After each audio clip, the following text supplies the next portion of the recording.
मंगलाचरण. चिदानंदैकरूपाय जिनाय परमात्मने परमात्मप्रकाशाय नित्यं सिद्धात्मने नमः.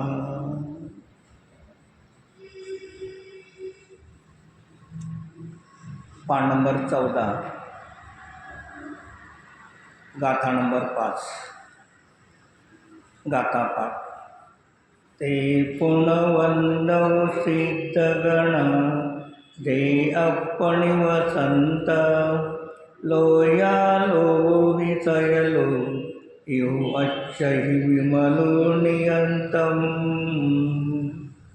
आचार्य योगेंद्रदेव विरचित परमात्म प्रकाश ग्रंथ आहे. टीकाकार आचार्य ब्रह्मदेव सूरी आहे. या ग्रंथामध्ये आचार्य पर्यायामध्ये जे परमात्मा अवस्थेला प्राप्त झालेले आहेत त्यांना वंदना करतात. विधेय क्षेत्रामध्ये वर्तमान विद्यमान असणारे कार्य परमात्मा त्यांना नमस्कार करतात. भविष्यकाळामध्ये होणारे सिद्ध आहे त्यांना नमस्कार करतात आणि भूतकाळामध्ये झालेल्या सिद्धांना नमस्कार करतात. मग त्यांना नमस्कार करण्याचं प्रयोजन आपणही त्यांच्यासारखाच कारण परमात्मा आणि कार्य परमात्मा होण्याची शक्ती प्रत्येक जीवामध्ये आहे आणि जो जीव पुरुषार्थाने तो प्रगट करेल त्याच्यामध्ये कार्य होऊ शकतं आणि प्रगट करण्याची शक्ती सर्व जीवामध्ये आहे कारण रूपाने. त्याला पर्यायामध्ये व्यक्त करण्यासाठी पुरुषार्थ करावा लागणार आहे. तसं हे आचार्य त्यांना लक्ष्य करून आपल्या आत्म्याच्या द्रव्यगुण पर्यायाचे कारणशक्तीचं ज्ञान करून कार्य प्रगट करण्यासाठी त्यांना नमस्कार व्यवहारण्याने करतात आणि निश्चयाने आपल्या स्वतःच्या कारण परमात्म्याचं ध्यान करतात, नमस्कार करतात, अनुभव करतात. या एक प्रयोजनाच्या आधारे याच्यामध्ये सांगितलं. 5 नंबर गाथाला शीर्षक दिलेलं आहे. अतः ऊर्ध्वम यद्यपि व्यवहार नैसे मुक्तशीलायां तिष्ठन्ति शुद्ध आत्मनं हि सिद्धस्तथापि निश्चयेन शुद्ध आत्मस्वरूप तिष्ठन्ति कथयति.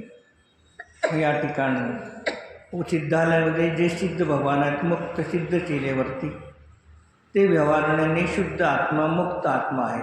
जे अशुद्ध निश्चय न्यायामधला आपला पहिला ड कॉलम, अशुद्ध निश्चय न्यायामधला ड कॉलम ते व्यवहारण्याने सिद्धालयामध्ये स्थित आहेत. असं असताना सुद्धा त्या सिद्धासारखं स्वरूप निश्चयाने जे ग अभिवृत्तीच्या अपेक्षेने आपला स्वतःचा शुद्ध आत्मस्वरूपसुद्धा तिष्ठन्ति म्हणजे आत्ता वर्तमानामध्ये तसं आपलं स्वरूप आहे हे सांगतात.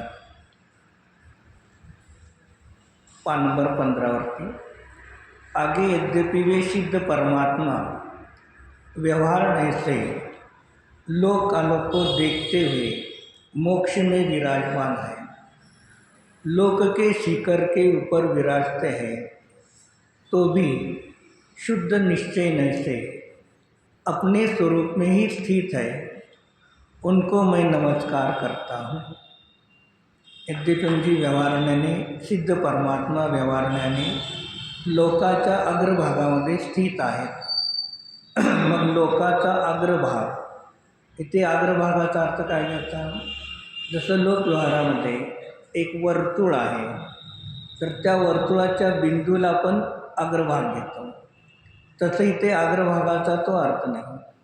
3 लोकाच्या वरती सिद्ध शिलेवर आहेत ते लोकाग्रामध्ये स्थित आहेत आणि ते काय करतात? लोक आणि अलोकाला देखते हुए. आता इथे देखते म्हणजे काय केलेलं आहे? दर्शन सांगितलं. मग ज्ञान सांगितलं ना. देखते म्हटलं मग जाणतं पण लिहिलं आहे का? मग दर्शन आहे तिथे ज्ञान आहेच. पण ज्ञान नाही सांगितलं तरी दर्शनाच्या द्वारे तिथे ज्ञानाची सिद्धी स्वयं होते. कारण का? सूर्याचा प्रकाश आणि उष्णता दोन्ही एकाच वेळेला विद्यमान आहेत. कोणी प्रकाशाला मुख्य करेल तर उष्णता गौण होईल, उष्णतेला मुख्य करेल तर प्रकाश त्या ठिकाणी गौण होईल. पण त्या सूर्यामध्ये तिथे दोन्हीही युगपत प्रगट आहेत. तसं जिथे केवळ दर्शन आहे तिथेच केवळ ज्ञान त्याच वेळेला असतं. म्हणजे सूर्याचा प्रताप आणि उष्णता जशी एकाच वेळेला आहे तसं केवळ दर्शन आणि केवळ ज्ञान दोन्ही एकाच वेळेला असतात. दर्शन म्हटलं तर तिथे काय झालं? ज्ञान स्वयंगर्भित आहे. असे ते लोकांच्या वरती असणारे विराजमान ते आहेत व्यवहारण्याने. मग ते दुसऱ्या अपेक्षेने कसं घ्यायचं? लोकाच्या अग्रभागामध्ये स्थित आहेत. उपचरित असद्भूत व्यवहारणे सांगायचा. कोणता नाही? सिद्ध भगवंताहून आकाश द्रव्य भिन्न द्रव्य आहे. मग लोकाकाशाच्या अग्रभागामध्ये स्थित आहे म्हणून त्याला उपचरित असद्भूत व्यवहारणे म्हणायचं. सूर्य कुठे उगवतो? पूर्वेला. सूर्याचं राहण्याचं स्थान कोणतं आहे? स्थूल रूपाने काय म्हणतो? सूर्य आकाशामध्ये उगवतो. आकाशामध्ये सूर्य कुठं आहे? तर आकाशामध्ये.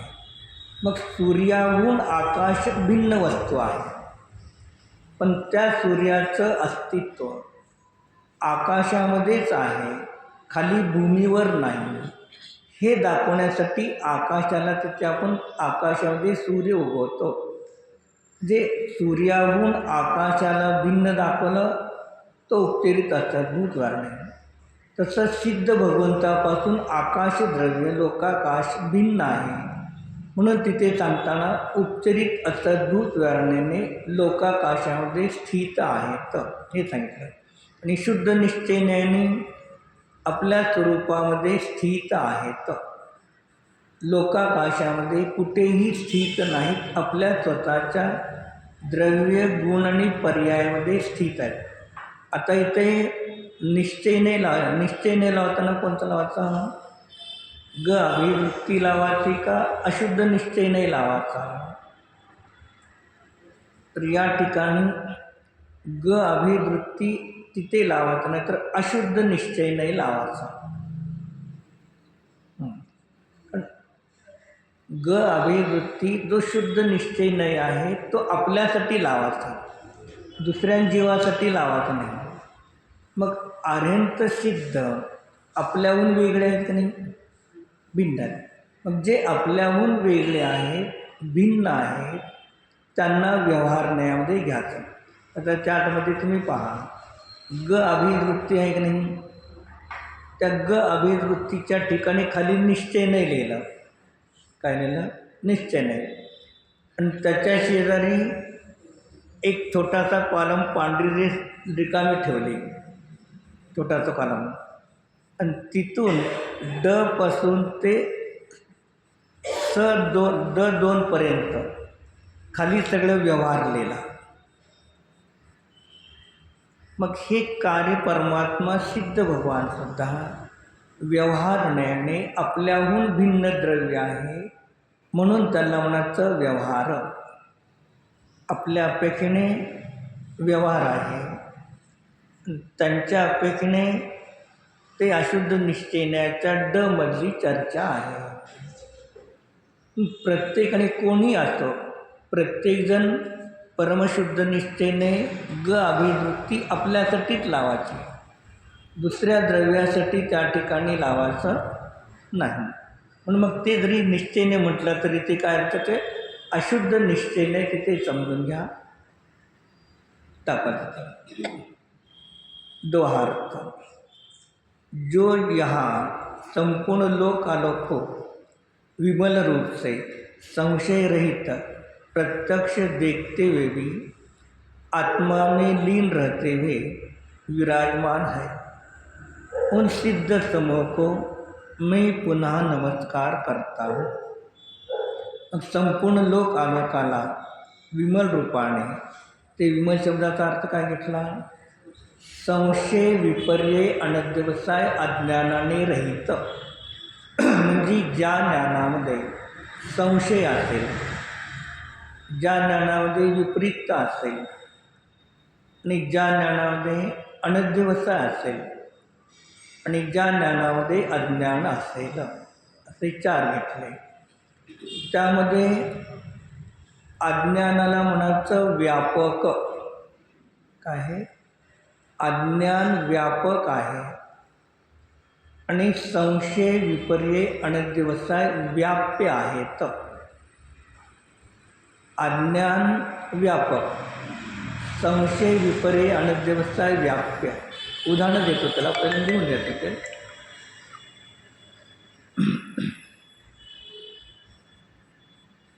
अज्ञानाला व्यापक आणि तीन लावण्याचं व्याप्य. जसं अनेक वृक्षाची झाडं आहेत, काय? अनेक वृक्षाची झाडं आहेत, त्या सर्वांमध्ये वृक्षपणा काय आहे? व्यापून आहे. सर्वांमध्ये वृक्षत्व आहे, पण त्याला म्हणायचं व्यापक. मग आंब्याचं असेल, पेरूचं असेल, चिंचाचं असेल, हे प्रत्येक झाड कसं झालं? व्याप्य. व्यापक सर्व ठिकाणी असताना व्याप्य एकामध्येच आहे. पण जे चिंचाचं झाड आहे ते चिंचपणा अन्य झाडामध्ये नाही, त्या एकाच झाडामध्ये व्यापून आहे. जर समजा ते आपण सर्वजण मनुष्य आहोत, मग मनुष्यपणा व्यापक झाला नाही. तर म्हणते स्त्री आहे आणि काही पुरुष आहे, मग ते झालं व्याप्य. समजा तुम्ही सर्व स्त्री आहेत, स्त्रिया झाल्या व्यापक, त्यामधून आपल्याला एकाला स्वतंत्र वेगळं काढलं तर व्याप्य. म्हणजे मग व्याप्य आणि व्यापक हे दोन्ही धर्म एकाच वस्तूमध्ये एकाच वेळेला असतात. स्त्रीत्व सगळ्यामध्ये तसं आपल्यामध्ये पण आहे, व्यापक झालं. आणि अन्य स्त्रियापासून आपल्याला वेगळं केलं मग ते व्याप्य आपल्यामध्येच आहे. तसं द्रव्याला म्हणायचं व्यापक, द्रव्याला म्हणायचं व्यापक, आणि गुण आणि पर्यायाला म्हणायचं व्याप्य. द्रव्य व्यापक, गुण आणि पर्याय व्याप्य एक पद्धतीने. दुसऱ्या अपेक्षेने गुण व्यापक आहे, दुसऱ्याला द्रव्य व्यापक, गुण आणि पर्याय व्याप्य. दुसऱ्यामध्ये गुण व्यापक आहे आणि पर्याय व्याप्य आहे. गुण व्यापक, पर्याय व्याप्य. तिसऱ्या अपेक्षेने पर्याय व्यापक आहे, पर्याय व्यापक आहे आणि अविभाग प्रतिच्छेदाचा समूह व्याप्य आहे.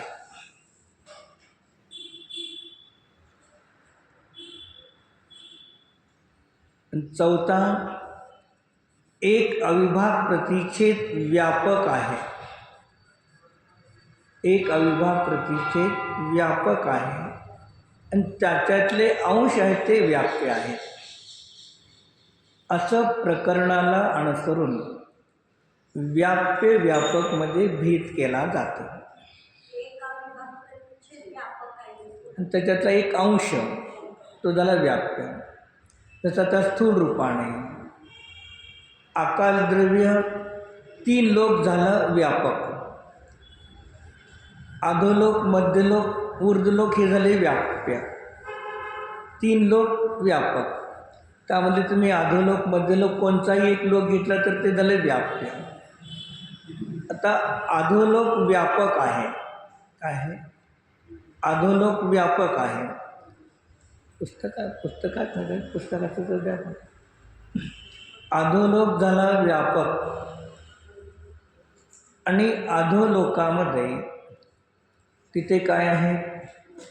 7 नरक आहे, ते एक एक ते झाले व्याप्य. का झालं? मग असं एकामध्ये सुद्धा तुम्ही व्याप्य व्यापक लावा. मग त्यामध्ये पहिला नरक व्यापक आहे. त्या पहिल्या नरकामध्ये बीळ किती आहेत? पहिल्या नरकामध्ये किती बीळ? एकूण 7 नरकामध्ये बीळ किती आहेत? बीळचा तर उंदराचे नाही, सापाचे नाही, 84 लाख आहेत. त्यामध्ये पहिलं नरक झालं व्यापक आणि प्रत्येक बीळ झालं व्याप्य. मग ते प्रत्येक बीळ व्याप्य झालं तर त्यातले नारकी, प्रत्येक नारकी झाले व्यापक. मग आता भवनवासीपासून वेंतरपर्यंत नवईगरपर्यंत लावून गेला. मध्य लोकामध्ये जम्बूद्वीपापासून ते स्वयंवरून समुद्रापर्यंत जिथे जिथे जसं प्रकरण असेल तसं तिथे व्याप्य आणि व्यापक संबंध लावून घ्यायचा. मग संशय, विपरीत आणि अनध्यवसाय. मग संशयाची व्याख्या काय आहे? संशय कोणाला म्हणतात? संशयाची व्याख्या त्याला मग आचार्य सांगतात, अनिर्णित ज्ञानाला संशय म्हणतात. एक. दुसरं सांगतात, डोलायमान ज्ञानाला संशय म्हणतात. अनिश्चित ज्ञानाला संशय, डोलायमान ज्ञानाला संशय, चलित प्रतिपत्तीला संशय. ही प्रत्येक ग्रंथामध्ये आचार्यांनी संशयाची व्याख्या वेगळी वेगळी दिली. एक. विपरीत. जसं हे रस्सी आहे का साप आहे? निर्णय नाही. की 2 किंवा अनेक टोकाला स्पर्श करणाऱ्या ज्ञानाला संशय म्हणतात. 2 किंवा अनेक टोकाला संशय निर्णय करणाऱ्या ज्ञानाला संशय म्हणतात. मग सापाचा पण निर्णय नाही आणि रस्सीचा पण निर्णय नाही. हे 2 आधी अनेक म्हटलं. मग जसं आपल्याला कुठे कार्यक्रमाला जायचं आहे, मग साड्या पण आहेत आणि ड्रेस पण आहे. काय घालायचं आहे? साडी घालू का ड्रेस घालू? निर्णय आहे का? डोलायमान. त्याला होतं संशय. मग साडी घालायची आहे, संपला संशय, संपला. पण कोणची साडी घालू, कोणत्या रंगाची घालू? संशय. अर्थात संशय. एक. दुसरं सांगितलं विपरीत. ड्रेस घालून साडी घातली म्हणलं आणि साडी घालून ड्रेस घातला म्हणलं. विरुद्ध, विपरीत. सापाला रस्सी आणि रस्सीला साप, हे विपरीत म्हटलं. अनध्यवसाय. अन म्हणजे नाही, अध्यवसाय.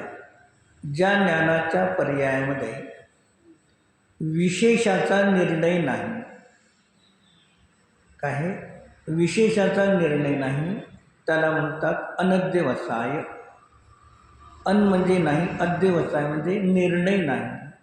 जसं आपण बिगर चप्पल चालता फिरायला निघालो आणि काही तर आपल्याला पायामध्ये टोचलेलं आहे. मग टोचलेलं आहे एवढं सामान्य ज्ञान झालं, पण काटा आहे, खिळा आहे, धोंड्याचा तुकडा आहे, काय आहे याचा निर्णय नाही. म्हणून त्याला काय म्हणलं? अनध्यवसाय ज्ञान. आणि चौथं अज्ञान. काहीच नाही माहिती, त्याला म्हणलं जातं अज्ञान. एक. आता जर विस्तार केला तर भरपूर होतो, तोऱ्याला आपण थांबू. प्रश्न येतो, संशय कोणाला होतो, कुठे होतो आणि कोणत्या ठिकाणी होतो? कब किंवा कहा? त्याची व्याख्या पुढे लास्टला सांगा तर त्याला विस्तार चालत जातो. तर आपण हे सामान्य एवढं तर लक्षात घ्या, ज्या ज्ञानामध्ये समीचीन निर्णय नाही म्हणून त्याला विमल ज्ञान म्हटलं जात नाही, मनाने सहित म्हटलं. एक. आणि संशय, विपर्य, अनध्यवसाय अज्ञानामध्ये पदार्थाची उपलब्धी होत नाही, म्हणजे पदार्थाचा निर्णय होत नाही. एक सांगितलं न्यायग्रंथाचं की संशय, विपर्य, अनध्यवसाय, अज्ञान या ज्ञानाचं फळ सम्यक प्रमितीची उत्पत्ती होत नाही. जे त्या पदार्थाबद्दल अज्ञानाचा नाश आणि खऱ्या ज्ञानाची उत्पत्ती होत नाही. म्हणून ही ज्ञानं सगळी असमीचीन, मलिन म्हटली गेली. मग असं रहित जे प्रत्यक्ष पाहतात व्यवहाराने आणि आत्म्यामध्ये लीन आहे, असे ते विराजमान आहेत, त्या सिद्ध भगवंताला मी नमस्कार करतो, असं आचार्य तिथे सांगतात टीकार्थ। मैं फिर उन सिद्धों के समूह की वंदना करता हूँ जो निश्चय नैसे अपने स्वरूप में स्थित होते हुए भी व्यवहार नैसे यह समस्त लोक आलोक को संशय रहित प्रत्यक्ष देखते हुए ठहर रहे हैं। मग ते निश्चयाने आपल्या आत्म्यामध्ये आहेत आणि व्यवहाराने संपूर्ण लोक आलोकाला संशयाने रहित प्रत्यक्ष पाहतात, जाणतात, असे ते सिद्धालयामध्ये स्थित आहेत, त्यांना मी नमस्कार करतो। मग आता आपल्या प्रत्येकाला आपल्या प्रत्येकाच्या देहामध्ये आपला प्रत्येकाचा आत्मा आहे हे किती लोकांना संशय आहे? माझा आत्मा माझ्या शरीरामध्ये आहे का नाही असा संशय आहे का? नाही। शरीरालाच आत्मा म्हणतो का? नाही। मी आत्मा आहे का शरीर आहे असा काही निर्णय नाही का? निर्णय आहे। आपल्याबद्दल अज्ञान आहे का? नाही। जे आपल्याला मी जीव आहे, भले तरी बाकीचे विषय चर्चा होतात, पण मी जीव आहे, मी धोंडा नाही, धोंडा नाही। तुला कोण म्हणलं कधी भांडणार? मूर्ख, धोंड्यासारखा आहे, मी तुला धोंडा वाटतो का? जे आपण प्रत्येकजण आपल्याला प्रत्येक समयाला जीवच जाणतो। मी तिथे तत्वाचं सांगाय, एक हत्ती नदीमध्ये खाली बुडालेला आहे, वरती सोंड त्याची आहे, एक एक विध बहुविध क्षिप्र अक्षिप्र दाखवताना थोडी सोंड वरती आहे आणि पूर्ण हत्ती पाण्यामध्ये बुडालेला आहे।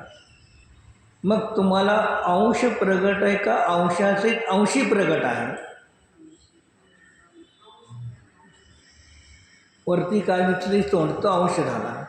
मग सोंड अंश प्रगट आहे का अंशाचे अंशी हत्ती प्रगट आहे? काय प्रगट आहे जणाचं? प्रश्न आहे, अंश प्रगट आहे का अंशाचे अंशी प्रगट आहे? एक का फक्त अंशी प्रगट आहे, अंश प्रगट नाही? तीन प्रश्न। हां, मग अंश सहित अंशी प्रगट आहे, सोंड काय झाली? अंश। मग तो अंश जर अंशी हत्ती आहे की नाही खाली, म्हणून अंशासहित अंशीच प्रगट दिसते, अंश कधी प्रगट नसतो। द्रव्य नाही तर गुण आणि पर्याय कधी प्रगट दिसणार नाही, पर्यायाने गुण नाही तर द्रव्य कधी दिसणार नाही। मग तसं तिथे आचार्य सांगतात, तिथे जसं उदाहरण दिलं की हत्तीची सोंड अंश प्रगट आहे, पण त्या अंशातून तुम्ही अंशी हत्तीचा निर्णय करता, सोंडाचा निर्णय करत नाही।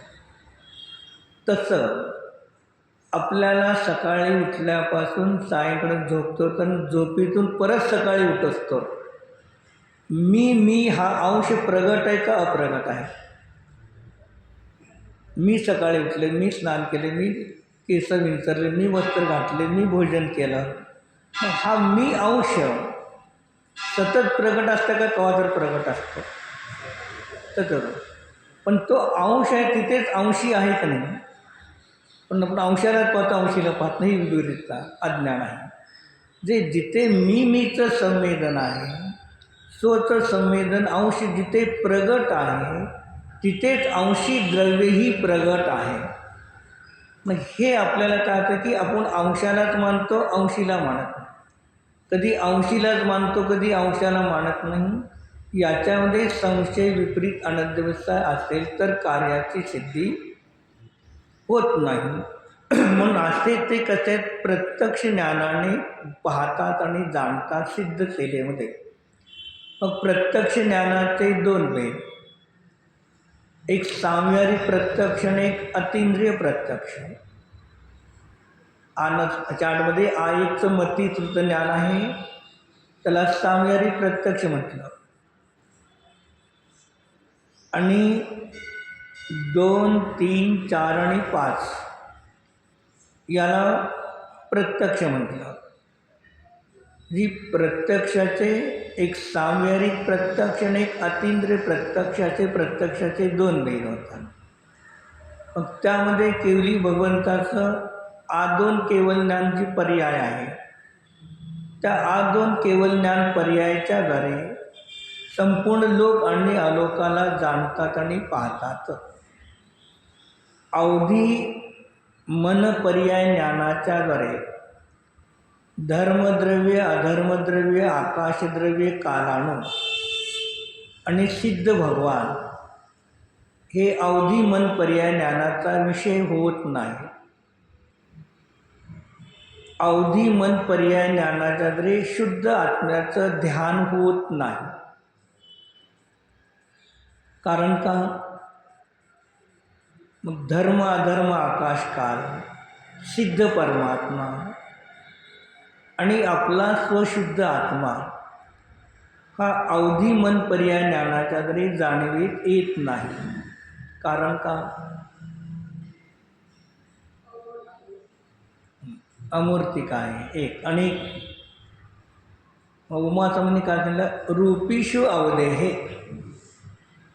तद अनंत भागे मन पर्याया. याचा अर्थ काय झाला?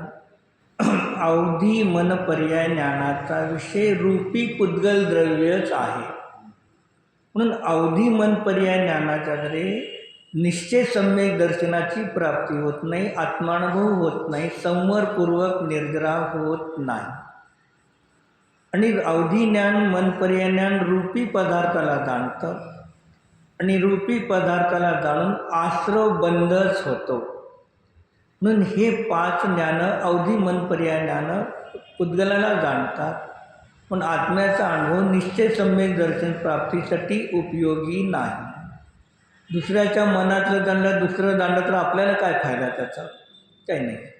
मग जे आपाचं मती श्रुत, जे आईचं मती श्रुत ज्ञान आहे, तेच मती श्रुत ज्ञान जेव्हा 5 इंद्रिय आणि मन याच्याद्वारे पर पदार्थाला जाणतं, तेव्हा त्या ज्ञानाला परोक्ष म्हटलं. जे मती श्रुत ज्ञान 5 इंद्रिय आणि मन याच्या माध्यमातून पर पदार्थाला जाणतं, तेव्हा त्याला तिथे परोक्ष म्हटलं. आणि तेच मती श्रुत ज्ञान 5 इंद्रिय आणि मन याचं अवलंबन न घेता आत्मिक शक्तीने आपल्या शुद्ध आत्म्याला जाणतं, त्याला तेच ज्ञान प्रत्यक्ष आहे. जसे आत्म्यामध्ये प्रत्यक्ष ज्ञानाचा कॉलम वेगळा आहे, परोक्ष ज्ञानाचा